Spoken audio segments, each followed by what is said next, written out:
দ্রুত ব্যবস্থা করেন, বাচ্চা আস্তে আস্তে আরো খারাপ হয়ে যাবে। সাইমা বয়স মাত্র 1 বছর।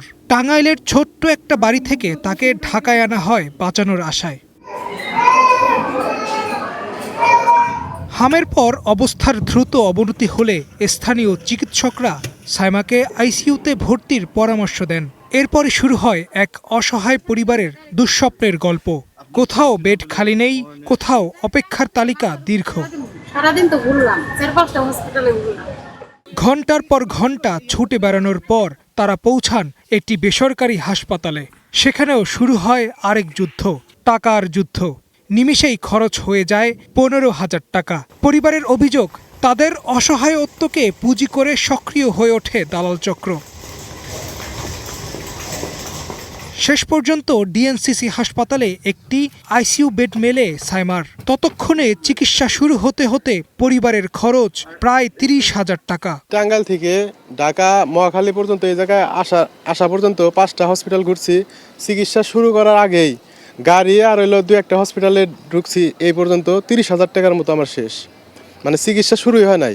এখন এই যে রাত্রি 4টায় থেকে ট্রিটমেন্ট শুরু হয়েছে, এখন কোনো চিকিৎসা করতেছি। এক্সপার্ট ইঞ্জিনিয়ারদের দক্ষ হাতে দেশের মানুষকে প্রতিদিন সুরক্ষিত রাখার প্রত্যয় নিয়ে এলো সেফ সার্কিট ব্রেকার।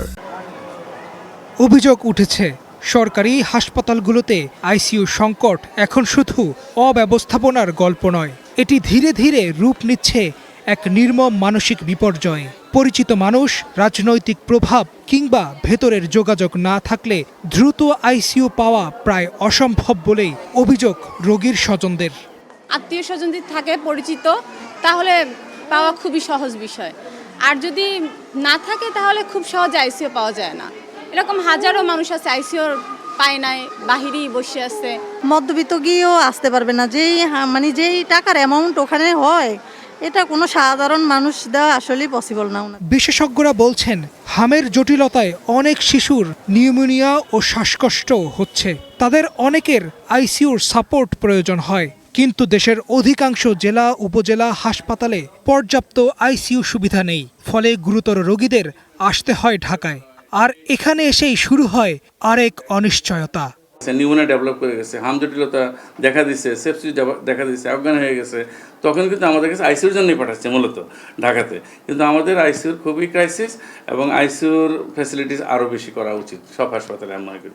স্বাস্থ্য অধিদপ্তরের তথ্য বলছে, গত 15 মার্চ থেকে 11 মার্চ পর্যন্ত হাম ও এর উপসর্গ নিয়ে প্রায় হারিয়েছেন 4 শতাধিক। আরিফিন ইমন, স্টার নিউজ, ঢাকা।